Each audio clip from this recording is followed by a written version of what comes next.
أعوذ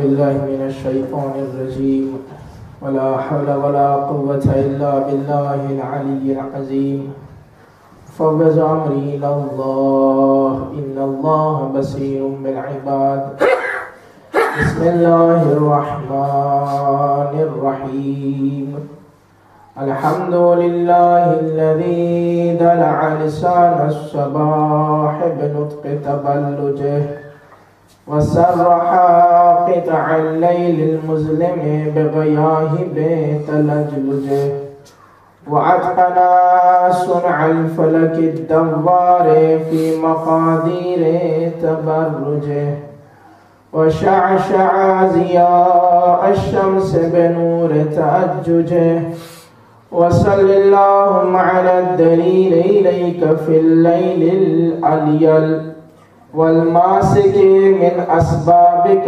بحبل الشرف الأطول والناصر الحسب في ذروة الكاهل الأعبل والثابت القدم على زحاليفها في الزمن الأول حبيبنا وطبيب نفوسنا أبي القاسم محمد اللهم صل على محمد وآل محمد وعلى الإمام الأشرف الأعلى المولى الأوصل مولانا ومقتدانا وهادينا بالحق أمير المؤمنين علي بن أبي طالب اللهم صل على محمد وآل محمد وأهل بيته الطيبين الطاهرين المعصومين المظلومين لا سيما على بقية الله في الأرضين وحجته على الخلائق أجمعين الإمام 12 الهادي المنتظر اللهم صل على محمد وآل محمد ولعنة الله على أعدائهم أجمعين من يومنا هذا إلى قيام يوم الدين رب اشرح لي صدري ويسر لي أمري واحلل عقدة من لساني يفقهوا قولي أما بعد فقد قال الله تبارك وتعالى في القرآن المجيد وهو أصدق القائلين وقوله الحق بسم الله الرحمن الرحيم الذين إذا أصابتهم مصيبة قالوا إنا لله وإنا إليه راجعون صلوات اللهم صل على محمد وآل محمد عزیزان ایمان مومنین و مومنات السلام علیکم ورحمۃ اللہ۔ آج اس مجلس میں ہم کچھ اہم ہستیوں کی یاد دہانی کر رہے ہیں۔ یقیناً ایک تو ایصال ثواب ہے ان ہستیوں کے صدقے میں اس مرحومہ کے لیے، پروردگار ان کے رشتہ داروں کو صبر جمیل عطا فرمائے۔ اس کے ساتھ ساتھ وہ اہم ہستیاں جن کی شہادت تاریخوں سے قریب ہے، ایک ہی موقع پر ان کا ذکر کرتے ہوئے اس کی ایصال ثواب مرحومہ کو پہنچانے کے۔ سب سے پہلے تو کل جو شہادت ہے وہ ہمارے نوے امام محمد تقی جواد علیہ السلام،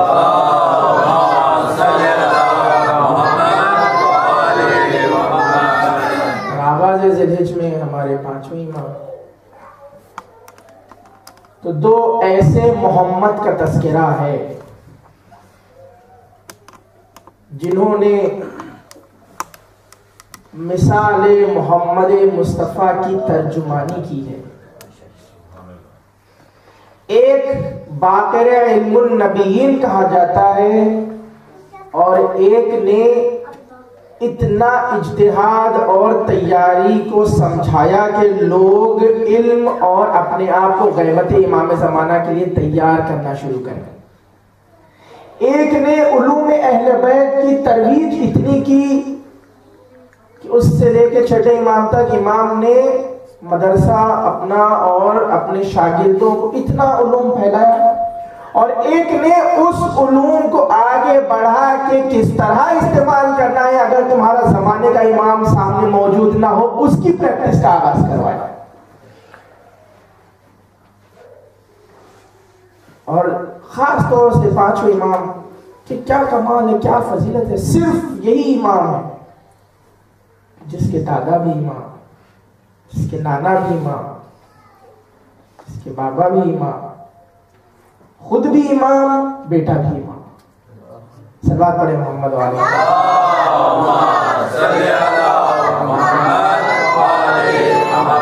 یعنی طہارت کی مثال دی ہے کہ اللہ نے فاطمہ کو معدن نبوت و رسالت کہہ کے بتایا ہے کہ اس کے بعد امامت چلی ہے تو فاطمہ کی دو اولادیں ہیں، دونوں کو نسل میں رکھ کے پروردگار نے بتایا ایک حسن کی بیٹی ہے، حسین کا بیٹا ہے. ہم حسن اور حسین کو دونوں کو ایسا حسنین کا جوڑا بنا کے آگے لے جائیں گے کہ امامت انہی کے ذریعے آگے بڑھے گی. صلوات پڑھے محمد علیہ وسلم.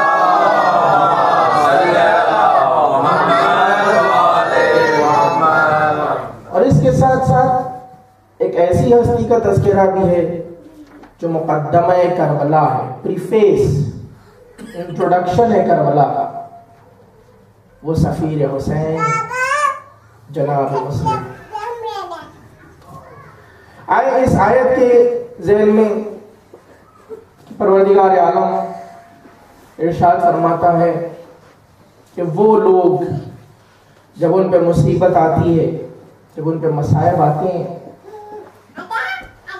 تو کہتے ہیں انا للہ و انا الیہ راجعون، کہ ہم اللہ کی طرف سے آئے ہیں اور اسی کی طرف لوٹ کے جانا ہے. اولئک هم الفائزون، یہی لوگ ہیں جو کامیاب لوگ ہیں. یعنی پروردگار ایک انڈیکیشن دے رہا ہے کہ دنیا میں بہت سے لوگ ہیں جن میں ایک مختصر سا مخصوص گروہ ہے جو موت کے انتظار میں ہے. وہ موت کو گرا نہیں سمجھتا بلکہ موت کو وہ یہ سمجھتا ہے کہ یہ تو صرف خدا کی حیات ابدی کی طرف جانے کا ذریعہ ہے. کیوں؟ کیونکہ موت کے لیے وہ پریشان ہے جس کے پاس پریپریشن نہیں ہے. جب آپ اس کی تفصیل دیکھیں گے، ایک سوال پڑھیں محمد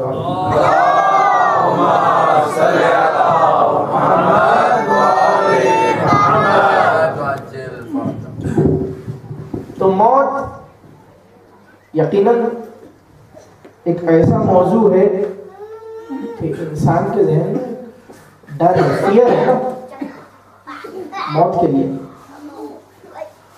اس کی مثال ایسی ہے کہ جیسے چھوٹا بچہ جب پیدا ہو رہا ہے، ماں کے شکم سے باہر آتے آتے اسے پتہ نہیں ہے کہ دنیا کیا ہے، انجان جگہ ہے. بلکہ عام اصطلاح میں لے لیں میرے دوستوں اور بھائیوں کو سمجھانے کے لیے، آپ ڈرائیو کرتے ہیں گاڑی، وہ راستہ جس راستے پہ ہر روز آتے جاتے ہیں اس پہ گاڑی چلاتے ہوئے آپ کا کانفیڈنس کچھ اور ہوتا ہے. جب نئے مقام پہ ڈرائیو کرنے کے لیے جاتے ہیں تو وہاں آپ کا کانفیڈنس، وہاں آپ کی احتیاط، وہاں آپ کس طرح گاڑی چلا رہے ہیں اس میں بہت فرق ہوتا ہے. کیوں؟ کیونکہ اس راستے کو جانتے نہیں ہیں، آشنا نہیں ہے اس راستے سے. اور اس کے علاوہ کیا ہوتا ہے، پیٹرول ڈلوا لو کہیں آگے پیٹرول پمپ اگر نہ ملے یعنی وہ جو راستے کی آشنائی کو سمجھتا ہے اور اگر جانتا ہے کہ آگے پیٹرول کے بدلے میں کیا ملنے والا ہے، پیٹرول کا کیا کیا اہتمام ہے، اسے فکر نہیں ہوگی کہ وہ کس راستے پہ جا رہا ہے. کیوں؟ کیونکہ وہ مطمئن ہوگا کہ میری تیاری ہے. اسی لیے وہ جس کی موت کے لیے تیاری ہے، جب وہ زبان سے کہتے ہیں تو کہتے ہیں کہ موت ہم پر آ جائے یا ہم موت پر چلے جائیں ایک ہی بات ہے. یا پھر اگر ان کے گھرانے کے بچے سے بھی پوچھا جائے کہ قاسم موت کو کیسا پاتے ہو، تو وہ جواب دیتے ہیں کہ شہد سے زیادہ شیریں ہے امام کی راہ میں اگر آ جائے. صلوات پڑھے محمد علیہ.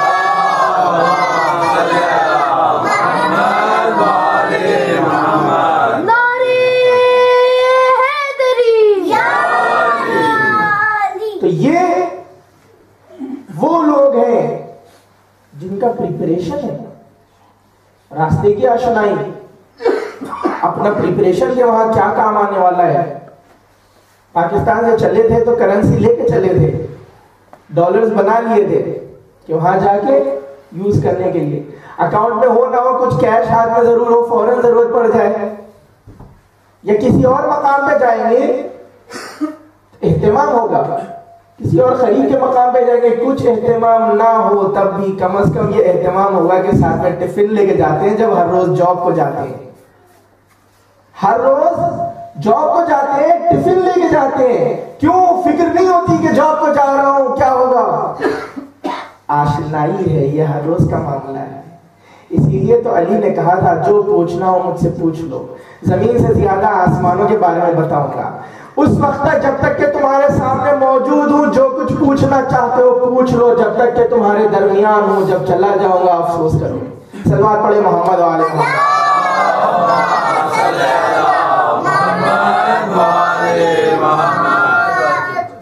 پریپریشن کے لیے آخر کیا ایکشنز کرنے چاہیے؟ پریپیئر کرنا ہے ہمیں اپنے آپ کو. یقیناً اپنے آپ کو پریپیئر کرنے کی لسٹ اگر بنائی جائے لکھتے ہوئے، بڑی لمبی لسٹ ہے. خود پروردگار عالم دوسری آیت میں ارشاد فرماتے ہیں الذی خلق الموت والحیات لیبلوکم ایکم احسن عملا، کہ ہم نے موت اور حیات کو نہیں خلق کیا سوائے یہ کہ دیکھیں تم میں کون ہے جو احسن عمل کرتا ہے، بہترین عمل کرتا ہے. عمل کر کے دکھانا ہے. ہماری زندگی کا ہر لمحہ، ہماری سانس کا ہر لمحہ ایسا ہو کہ جو پروردگار کی مرضی کے مطابق ہو. واجبات تو ادا کرنے ہیں، وہ تو واجب ہے. گناہوں سے اپنے کو بچانا ہے، وہ تو لازم ہے. اس کے باوجود زندگی کی بہت سی چیزیں ہیں جہاں انسان کو اپنے آپ کو بہت احتیاط سے لے کے گزرنا ہے کہ کہیں ایسا نہ ہو جائے کہ وہ ایسا کام کرے کہ وہ شاہ نشان نہ ہو، تیاری میں کاؤنٹڈ نہ ہو. لیکن پھر بھی کوئی آلہ تو ہوگا، کوئی میجرنگ یونٹ تو ہوگا. اگر ہم سمجھنے کے لیے نکلے کہ کون سا کام ہے جو اہم ترین ہے، کہیں تو انڈیکیشن ہوگا کام کے بارے میں کہ کون سا عمل ہے جو احسن ترین ہے جس سے پروردگار خوش ہو جائے. کائنات میں ذات مقدس حضرت محمد مصطفیٰ صلی اللہ علیہ وسلم،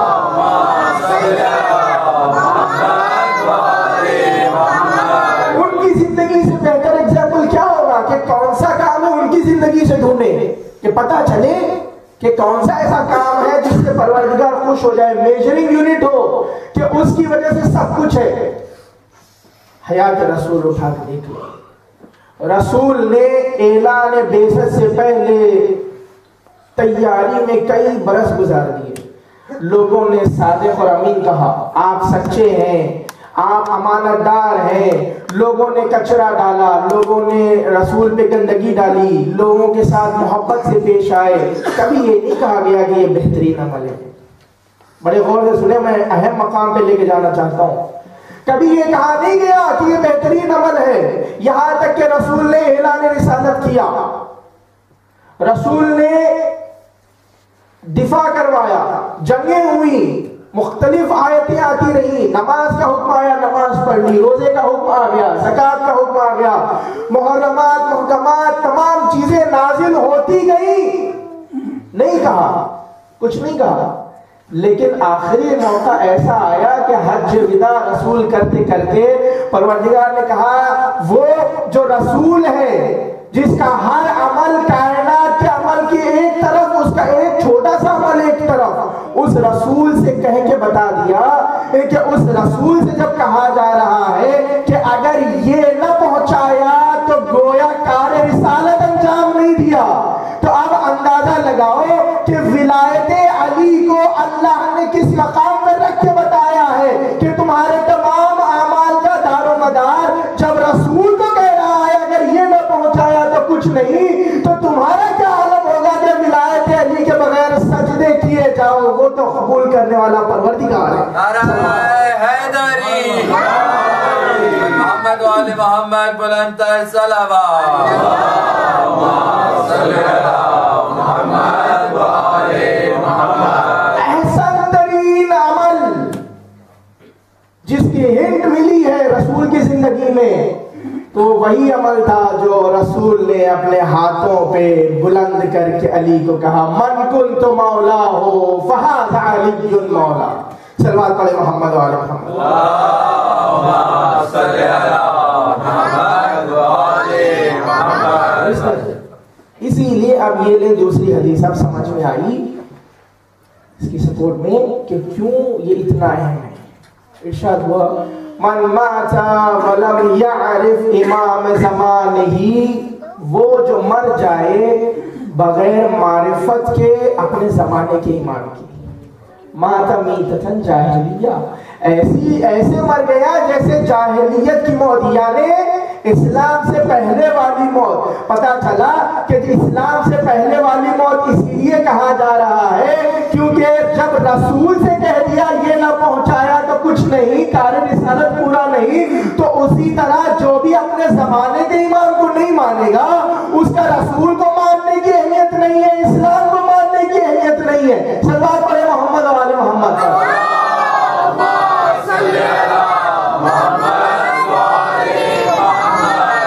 زمانے کے امام کی ولایت احسن ترین عمل ہے۔ کیوں؟ اس کا ایک ایگزامپل، بہت سے واقعات ہیں لیکن نوے امام کی زندگی سے دیکھ لیں۔ امام اپنے دور کا احسن ترین نمائندہ ہے پروردگار کا، جس کے پاس نہ صرف علم لدنی ہے بلکہ کائنات اس کی وجہ سے رواں ہے۔ اب کوئی فرق نہیں پڑتا کہ وہ 40 برس کا ہو یا 8 برس کا ہو یا 5 برس کا ہو۔ مامون اپنے لشکر کے ساتھ گزر رہا تھا، بچے سن رہے ہیں غور سے، سب سن رہے ہیں تو سب مل کے ایک دفعہ صلوات پڑھے محمد علیہ۔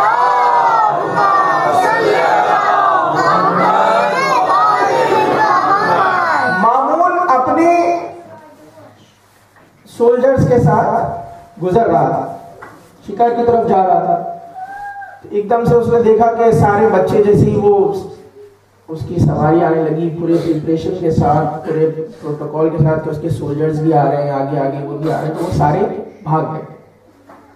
لیکن اس نے دیکھا کہ ایک بچہ ہے جو اپنی جگہ پہ کھڑا ہے، تو مامون نے کہا ذرا خرید لینا۔ پوچھا کہ سارے بچے بھاگ گئے تم کیوں نہیں بھاگے؟ تو اس نے کہا کہ بھاگنے کے لیے وجہ تو چاہیے، نہ میں نے کوئی گناہ کیا ہے کہ میں بھاگ جاؤں تمہارے آنے سے، اور نہ ہی راستہ تنگ ہے کہ میرے یہاں موجود رہنے سے تمہاری سواری نہ جا سکے۔ جب دونوں وجوہات نہیں ہیں تو تیسری وجہ تو ممکن ہی نہیں ہے کہ تم اتنے زیادہ تو ہو نہیں کہ یہاں کھڑے ہونے کی وجہ سے تمہاری سواری جب جا رہی ہو تو مجھ پہ ظلم کرو۔ جب تینوں باتیں نہیں ہیں تو میں کیوں بھاگوں؟ مامون سمجھ گیا یہ تو بڑا حکمت والا جواب ہے، دندان شکن جواب ہے، کوئی اور نہیں دے سکتا۔ پوچھا تمہارا نام کیا ہے؟ بچے نے کہا میرا نام محمد ہے۔ کہا تمہارے باپ کا نام کیا ہے؟ ہاں میرے باپ کا نام علی ابن موسیٰ ہے. صلوات پڑھیں محمد والے.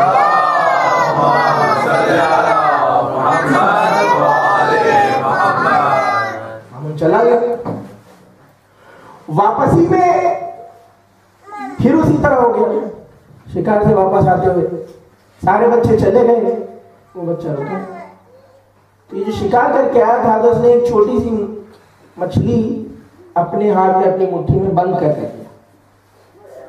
اس نے کہا کہ جب اتنی حکمت والا ہے, جانتا تھا نا 8ویں امام کو, ڈیبیٹس ہو چکے تھے,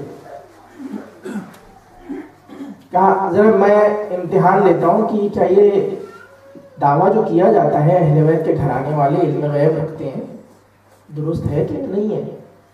اپنی مٹھی میں مچھلی کو چھپائے ہوئے قریب گیا, اپنی سواری کو قریب لیا اور پوچھا, اچھا یہ بتاؤ کہ میں تم سے اگر سوال کروں تو جواب دو گے؟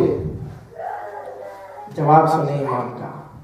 امام نے مسکراتے ہوئے کہا کہ اللہ نے زمین و آسمان کو خلق کیا اور اس کے درمیان بادلوں کو خلق کیا جو بارش برساتے ہیں, دریا کو اس نے معجزن کیا, اس میں مچھلی کو خلق کیا, اور دنیا میں رہنے والے بادشاہوں کے لیے اس کے نوکر اس مچھلی کو پکڑتے ہیں اور وہ بادشاہ اس مچھلی کو لے کے اللہ کے نمائندے کے پاس آتے ہیں یہ پوچھنے کے لیے کہ بتاؤ میرے ہاتھ میں کیا ہے. صلوات پڑھیں محمد والے محمد.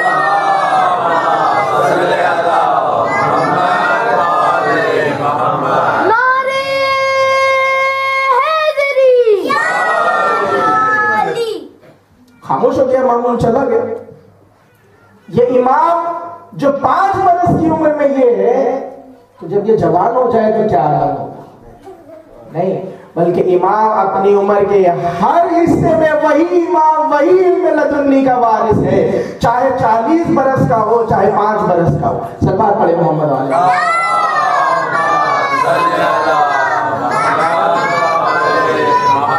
لیکن مامون ڈرتا تھا, وہ سمجھتا تھا بچپنے میں کچھ اور تھا تو جوانی میں شاید کچھ اور ہوگا. بس ایک ڈیبیٹ امام کا تاکہ ہمیں اس سے اندازہ ہو جائے کہ پریپریشن میں کیا چیزیں اہم ہیں. ایک بات تو ہمارے سمجھ میں آ گئی کہ موت کی تیاریوں میں ایک تیاری یہی ہے کہ زمانے کے امام کی مرضی کے مطابق ہماری زندگی گزرے. بیسٹ پریپریشن یہ. ہر کام کرتے ہوئے اگر ہم یہ سوچ لیں کہ اگر میرا زمانے کا امام مجھے اس حالت سے دیکھے گا, can I justify کہ میں جو کر رہا ہوں میرے امام کی نظر میں یا نہیں. خود بخود ہمارے سارے کام ایسے ہوتے جائیں گے کہ امام کی مرضی کے مطابق. اس کے علاوہ ایک اہم چیز یہ ہے, وہ ہے سیلف پریپریشن میں علم دین کا حاصل کرنا. عزیزان ایمان, ہمارے علماء جو محنت کرتے ہیں, جو ہارڈ ورک علماء کا ہے, اس صرف یوں ہی نہیں کہا گیا ہے علماء کے فضائل و مناقب میں کہ ان کے قلم کی سیاہی شہداء کے خون سے بہتر ہے یا اسی طرح ہے. بہت محنتیں ہیں. جو ہمارے فقہاء, جو ہمارے سامنے توضیح المسائل ہوتا ہے, یہ بہت آسان ہوتا ہے کہ جب ہمیں کوئی چیز سمجھ میں نہیں آتی ہم فوراً بول دیں کہ یار یہ کیوں, کیا ہو جاتا ہے اگر یہ الاؤ کر دیں. کتنے اس کے پیچھے محنت ہوتی ہے, کتنی چیزیں اس کے پیچھے باریکی کے ساتھ ہوتی ہیں, ہم اس کو سمجھتے ہی نہیں ہیں. کیوں؟ کیونکہ ہماری وہ ایکسپرٹ فیلڈ نہیں ہے. ہم جا کے ڈاکٹر سے کبھی بھی یہ نہیں کہتے کہ میں آیا ہوں تمہارے پاس, میں کہہ رہا ہوں کہ مجھے ہلکا سا درد ہو رہا ہے سینے میں تو میری سرجری کر دو. یا پھر ہم اس سے یہ ایکسپیکٹ نہیں کرتے کہ اگر مجھے بخار ہوا ہے تو آج ایسی دوا دے دو کہ جو میری مرضی کی ہو. نہیں, وہ جو دوا دے رہا ہے ہمیں یقین ہوتا ہے کہ ایکسپرٹیز کے حساب سے وہی میرے لیے بہتر ہے. اس واقعے سے اندازہ ہو جائے گا کہ علماء کتنی محنت کرتے ہیں, ایک ایک مسئلے کے پیچھے کتنی شیٹیں بنی ہوئی ہوتی ہیں. ایک سلوات پڑھے محمد والے محمد.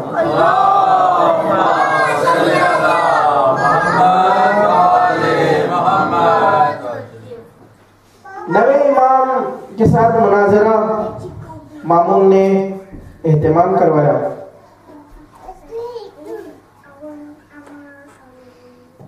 زیادہ سے زیادہ 900 علماء کے درمیان، باقی جتنے بھی آپ سوچ لیں. اہمیت اس کی نہیں ہے، اہمیت یہ ہے بہت سے علماء کے درمیان اس نے امام سے مناظرہ کروایا یحییٰ کے ساتھ. ٹھیک ہے، یحییٰ پوری تیاری سے آیا کہ اب ایسا سوال لے کے آؤں گا کہ جواب نہ ملے تو میں تو بزرگ ترین علماء میں سے ہوں، میری تو یہ عزت ہو جائے گی کہ میں نے فرزند علی رضا کو عاجز کر دیا. بہرحال شروع ہوا تو اس نے کہا کہ اجازت سوال کریں. امام نے کہا سوال کرو. تو اس نے سوال کیا کہ یہ بتائیں کہ اس کا کفارہ کیا ہوگا. حج کا موسم آ رہا ہے نا، اس کا کفارہ کیا ہوگا جس نے حالت احرام میں، یعنی حج کا احرام پہنا ہوا ہے، اس میں شکار کیا. غور سے سنیں، میں صرف سوال نہیں پڑھنے والا ہوں، میں جواب نہیں پڑھنے والا ہوں کیونکہ جواب بہت طویل ہے. اس نے سوال کیا کہ اس شخص نے جو حالت احرام میں ہے شکار کیا ہے تو اس کا کفارہ کیا ہوگا. امام نے کہا تمہارا سوال انکمپلیٹ ہے، پہلے سوال تو مکمل کرو. یا خاموش ہو گیا. اس نے کہا سوال انکمپلیٹ ہے یا اور کیا مکمل کروں گا. ہم نے کہا تمہارے سوال کے 22 سچویشن ہو سکتے ہیں اور جو سچویشن ہے اس کے حساب سے جواب ہوگا. تو اب تو اسے سچویشن خود پتا نہیں تھا. اس نے کہا سچویشن بھی آپ ہی بتا دیں، جواب بھی آپ ہی بتا دیں. تو امام نے کہا میں سچویشن تمہیں بتا دیتا ہوں، پہلے تم اس میں سے چوز کرو کہ تمہارا جو سوال ہے اس نے کس حالت میں شکار کیا ہے. آیا شکار حرم کے حدود میں کیا ہے یا حرم کے باہر کیا ہے؟ حالت احرام میں کیا ہے لیکن حرم کی باؤنڈری کے اندر کیا ہے یا حرم کی باؤنڈری کے باہر کیا ہے؟ جس نے شکار کیا ہے وہ حکم شریعت کو جانتا تھا یا نہیں جانتا تھا؟ اس نے جان بوجھ کے شکار کیا ہے یا غلطی سے کر لیا ہے یا اپنی جان بچانے کے لیے کیا ہے؟ شکار کرنے والا کسی کا غلام تھا یا آزاد تھا؟ اور جس نے شکار کیا ہے وہ بالغ ہے یا کوئی بچہ ہے؟ اور پہلی دفعہ شکار کیا ہے یا اس سے پہلے بھی اس نے شکار کیا ہے؟ کسی چڑی کا شکار کیا ہے، کسی چڑیا کا یا کسی جانور کا؟ کسی چھوٹے جانور کا شکار کیا ہے یا کسی بڑے جانور کا شکار کیا ہے؟ اور اس کے بعد اہم مسئلہ کہا شکار کرنے کے بعد وہ اپنے شکار کرنے کے عمل پہ شرمندہ ہے یا باور ہے کہ میں نے جو کیا صحیح کیا، اپنی ضد پہ اڑا ہوا ہے. اور اس نے شکار دن میں کیا ہے یا رات میں کیا ہے؟ اور ان تمام چیزوں کے علاوہ جس احرام میں اس نے شکار کیا ہے وہ حج کا احرام تھا یا عمرے کا احرام تھا. یہ ہو گئے 22 سچویشن. سلوات پڑھے محمد والے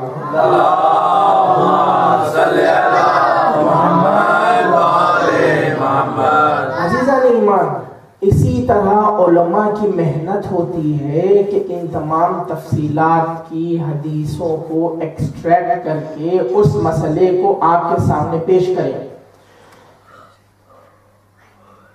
اور امام زمانہ کے لیے تیاری ان علماء کے فریضوں میں سے اسی لیے ہے امام نے ان سے کہا ہے رجوع کرنے کے لیے کیونکہ یہ ایکسپرٹ ہے اس فیلڈ کے. میں آپ کو اس کی مثال دیتے ہوئے چلوں، شیخ مرتضی انصاری شیخ مرتضی انصاری درس دیتے تھے، اس کے باوجود وہ یہ محسوس کرتے تھے کہ نہیں، میں اتنا قابل نہیں ہوا ہوں کہ لوگ میری تقلید کریں، میں نہیں مانتا۔ لوگ ان سے بار بار رجوع کرتے تھے کہ آپ اپنا اسلامک لائرس، اپنی توضیح المسائل دیں، ہم آپ کی تقلید کرنا چاہتے ہیں۔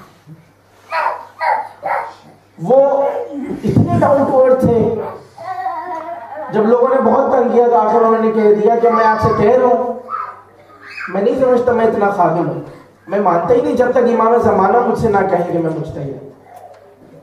کہ ان کی زبان سے نکل گیا۔ ایک دفعہ درس دے رہے تھے، دوران درس ایک سید اٹھے اور انہوں نے سوال کیا، شیخ سوال ہے۔ انہوں نے کہا ٹھیک ہے، کہا یہ بتائے کہ وہ عورت جس کا شوہر، جس کا ہسبینڈ چینج ہو گیا ہو فارم اس کا، وہ کیا کرے گی؟ مسخ ہو گیا ہو، نو لانگر انسان ہے، وہ کیا کرے گی؟ اب اس کے لیے کیا حکم ہے؟ بہت سوچنے لگے وہ۔ اس کے بعد وہاں پہ موجود تمام لوگوں نے کافی اس پہ تبصرہ کیا، ذہن میں کسی بھی کچھ نہیں آ رہا، کوئی مسئلہ اس پہ ملتا نہیں ہے، تو انہوں نے اس کو برانچ آؤٹ کیا، جو ایگزسٹنگ مسئلہ ہے اس پہ اپلائی کرنے کے لیے۔ انہوں نے کہا کہ اگر اس کا شوہر کسی پتھر میں یا ایسی چیز میں جو جاندار نہیں ہے چینج ہو گیا ہے، تو وہ عدہ وفات رکھے گی، نو لانگر لیونگ بینگ، عدہ وفات رکھے گی، اور اس کے بعد اس کا حق ہے وہ پھر سے شادی کرنا چاہے کسی اور۔ لیکن وہ اگر کسی ایسی جانور میں یا کسی اور چیز میں چینج ہو گیا ہے تو وہ عدہ وفات رکھے گی، ایسے جیسے اس کا شوہر مر گیا ہے۔ پوچھنے والے سید نے کہا انت المجتہد، انت المجتہد، انت المجتہد۔ صلوات پڑھے محمد والے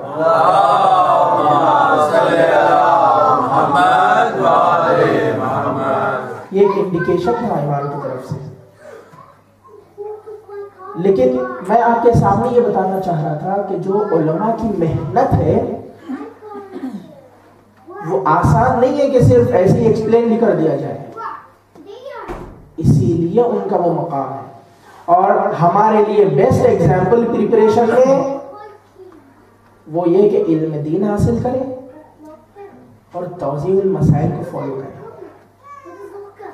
عزیزان ایمان، بہت سی ایسی سچویشنز ہوتے ہیں جس کو ہم بہتر سمجھتے ہیں۔ بڑا ڈرائی ماحول ہو رہا ہے نا، تو میں آپ کی مسکراہٹوں کے لیے جملہ دینا چاہتا ہوں۔ بہت سے ایسے سچویشنز ہوتے ہیں کہ ہم اسے بہتر سمجھتے ہیں، لیکن ضروری نہیں ہے کہ وہ بہتر ہو۔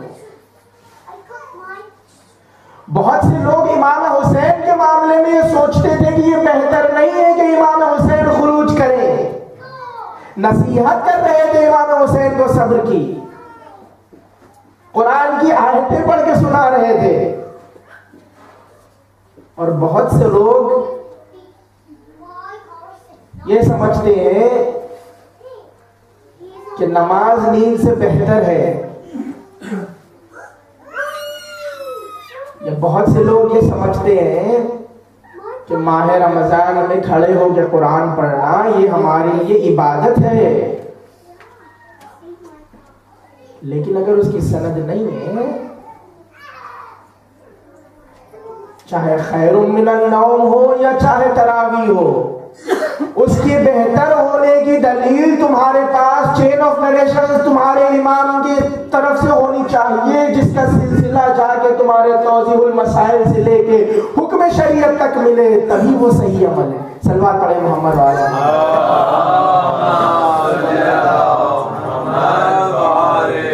دو پاسبل چیزیں ہیں صلوات کی آواز سے، یا تو میسج نہیں پہنچا ہے، یا تو آپ لوگ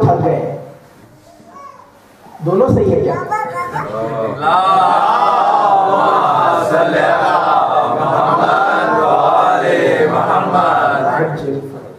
عزیزان ایمان، تیسری اہم چیز اپنے زمانے کے ایمان کی پریپریشن کے لیے وہ یہ کہ ہم اپنے واجبات کو پورا کریں، اپنے آپ کو گناہوں سے بچائیں، اور اس کے ساتھ ساتھ ترجمانی کریں۔ ہمیں ایمبیسڈر بننا ہوگا اپنے زمانے کے ایمان کے لیے، ہمیں ایمبیسڈر، ہمیں ترجمان بننا ہوگا اسلام کی ان ٹیچنگز کے لیے جس طرح اہل بیت نے ترجمانی کر کے بتائی ہے، تاکہ دنیا دیکھ کے پہچانے تو وہ یہی کہے کہ واقعاً یہی اسلام ہے۔ ضروری نہیں ہے کہ جا کے ہم ایک ایک کو پکڑ پکڑ کے کچھ کر کے دکھائیں یا سنائیں، صرف اپنے ایکشنز کے ذریعے کافی ہے۔ رسول خدا نے اعلان رسالت سے پہلے صادق اور امین کا لقب پایا تھا، اعلان رسالت کے بعد نہیں۔ یعنی ایگزامپل ہمارے لیے موجود ہے کہ ہمارے ایکشنز ایسے ہوں کہ کم از کم دوسرے دیکھ کے ہمیں یہ نہ کہے کہ یہ دیکھو یہ تو دھوکے باز آ گیا، اس کے ساتھ تو ہرگز بزنس نہیں کروں گا، بھائی یہ بڑا پریشان کرتا ہے، ارے وہ نہیں، اس میں تو لاسٹ ٹائم بھی مجھے ڈبا دیا تھا۔ بلکہ ہمارے ایسے ایکشنز ہوں۔ کیوں ہمارے ایکشن سب سے بہتر ہوں؟ کیونکہ امام فرماتے ہیں کونوا لنا زینا، ہمارے لیے زینت بنو، ہمارے لیے شرمندگی نہیں بننا۔ ہمارا ہر ایک ایکشن ہمارے امام کی طرف منسوب ہو رہا ہے، جو بھی ہم کریں گے وہ منسوب ہوگا ہمارے امام کی طرف۔ عشق علی کا دعویٰ اعمال کے ذریعے ثابت کرے گا کہ ہم جو دم بھر رہے ہیں ہم اسی علی کے ترجمان ہیں، اسی علی کی عدالت کے ترجمان ہیں جس نے اپنی زندگی میں کر کے دکھایا۔ صلوات پڑھیں محمد علیہ اللہم صلی علی محمد وآل محمد وعجل فرج۔ اور اگر یہ کر لیا صرف اپنے آپ کے لیے تو ہمارے ایکشنز کے ذریعے کافی ہے، کامیابی زندگی کی ہے۔ اور آج کے دور میں غیبت امام زمانہ میں اس کے ساتھ ساتھ اہم ترین وہ یہ کہ بھولنا نہیں ہے کہ ہمارا امام نہیں ہے۔ عزیزان ایمان، انتظار امام کا، خاص طور سے یہاں نیوزی لینڈ میں ہر کوئی مائیگرینٹ ہے،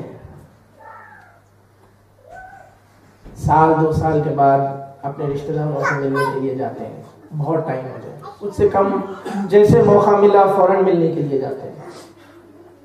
عید آ جائے تو کیا کرتے ہیں؟ آج تو اور آسان ہو گیا، اسکائپ ہے، وائبر ہے، ویڈیو کال ہے۔ یقین مانے امام کا انتظار وہ ہے کہ کیا کبھی کسی عید میں ہم نے اپنے امام کو اسی طرح یاد کیا ہے کہ آج عید آ گئی، میں سب سے مل سکتا ہوں۔ میں زیارت کے جملے میں کہتا ہوں کہ میرے ماں باپ آپ پہ قربان، میری جان آپ پہ قربان، جس پہ میری جان قربان ہے، جس کے لیے زندگی ہے، کیا میں اس سے مل سکتا ہوں؟ اور امام کیا کہتے ہیں کہ ہمارے اور درمیان، تمہارے درمیان میں ملاقات کے لیے کچھ اور حائل نہیں ہے سوائے تمہارے اعمال کے۔ اور اگر میرے اعمال ایسے ہو جائیں کہ امام سے ملاقات ہو جائے تو کیا وہ دن واقعی عید کا دن نہیں ہوگا؟ یہی مثال ہمیں مقدمہ کربلا میں بھی ملی۔ عزیزان ایمان، دم بھرنا امام کی محبت کا ایک طرف ہے، لیکن بہت کم تھے جو ثابت قدم رہ کے مسلم کا ساتھ دے سکے، بہت کم تھے کہ جنہوں نے تمام زدوکوں کے باوجود مسلم کا ساتھ نہیں چھوڑا۔ ان تمام چیزوں کے ساتھ ساتھ یہ دعا ضروری ہے کہ پروردگار اتنی توفیق دے کہ کبھی بھی امام زمانہ کے راستے کو ہم نہ چھوڑیں۔ عزیزان ایمان، بس مجلس کو تمام کرتے ہوئے دو ایسے محمد کا تذکرہ ہے کہ جن کو یقیناً زہر دیا گیا۔ ایسا امام جس نے علم کو پھیلایا، محبت اور مربت کو پھیلایا، کیا یہ روا تھا کہ ایسے امام کو زہر دیا جائے؟ 25 برس کا سن تھا نبی امام کو جب زہر دیا گیا، شہادت ہوئی 25 برس کا سن۔ امام نے اس کے ذریعے مثال دی ہے کہ یہ نہ سمجھنا کہ میں ابھی جوان ہوں، جب بوڑھا ہو جاؤں گا تو عبادت کرنے لگوں گا۔ موت اللہ نے کس وقت رکھی ہے تمہیں نہیں معلوم، بچپنے میں بھی آ سکتی ہے، جوانی میں بھی آ سکتی ہے، بڑھاپے میں بھی آ سکتی ہے۔ اپنے آپ کو ہر موقع پہ اپنے زمانے کے امام کے لیے تیار رکھو اور موت کے لیے تیار رکھو۔ عزیزان ایمان، 25 برس کی عمر میں اس امام کو زہر دیا گیا۔ یقیناً نبی امام زہر کے اثر سے بے چین ہوئے۔ 10ویں امام کی بارگاہ میں پرسہ دینے کے لیے جمع ہوئے ہیں۔ امام زمانہ کی بارگاہ میں پرسہ دینے کے لیے آئے ہیں کہ مولا آپ کے جد کو غربت میں زہر دیا گیا کہ جب وطن سے دور ہے، ہمارے مولا کا سایہ سر سے اٹھ گیا، 10ویں امام یتیم ہو گئے۔ لیکن آج بھی کاظمین میں روضہ موجود ہے، جو زیارت کے لیے نہیں گئے ہیں پروردگار نے زیارت سے مشرف فرمائے۔ مولا ہاتھوں کو جوڑ کے عرض کروں کہ وطن کے نہ ہونے کے باوجود بھی 10ویں امام موجود تھے، اپنے بابا کے لیے غسل و کفن کا اہتمام کیا۔ نبی امام کو دفن کیا گیا، وہ بھی اس مقام پر جہاں 7ویں امام کی قبر پہلو میں موجود ہے۔ مگر ہاں ایک اور امام تھا جو کربلا میں اپنے بابا کو دفن کرنے کے لیے نہ غسل و کفن کا اہتمام کر سکا، نہ دفن کرنے کا اہتمام کر سکا۔ یہ ایک امام ہے، لیکن ان اماموں میں ایک امام وہ ہے کہ جس نے کمسنی میں مارے گئے کربلا کو خود دیکھا۔ اللہ اللہ، آپ جانتے ہیں نا کہ جب کمسنی میں بچے کوئی ایسا واقعہ دیکھتے ہیں جو یا تو بہت زیادہ یاد رکھنے والا خوشی کا ہو تو کبھی نہیں بھولتے، یا پھر بہت دردناک ہو تو کبھی نہیں بھولتے۔ کوئی امام محمد باقر سے پوچھے کہ جس نے کمسنی میں بنی ہاشم کو کربلا کے میدان میں خون میں غلطہ دیکھا ہوگا، کس طرح امام سے زندگی بھر وہ واقعہ بلایا گیا ہوگا۔ وہ جو بچپن میں دیکھا تھا کہ ارے کبھی علی اکبر کے سینے میں برچھی کی ہنی تھی، کبھی قاسم کی لاش کو پامال دیکھا تھا، کبھی عباس کے بازو کٹے ہوئے دیکھے، تو کبھی ششمائے علی اصغر کا چھدا ہوا گلا دیکھا۔ کس طرح امام نے یہ بلایا ہوگا، زندگی پر اس فکریہ کیا ہوگا، لیکن مولا آپ کربلا میں موجود تھے، آپ نے اپنے بابا کی غربت دیکھی تھی، لیکن آپ کی شہادت کے بعد چھوٹے امام نے غسل و کفن کا اہتمام کیا، جنت البقیع میں آپ کو دفن کیا۔ مگر ہائے حسین، ارے ہائے زین العابدین، جو کربلا کے میدان میں کھڑے حسرت سے بابا کے لاشے کو دیکھتے تھے۔ پھوپھی اماں، یہ میرے بابا کا لاشا ہے، میں جوان بیٹا موجود ہوں، نہ غسل و کفن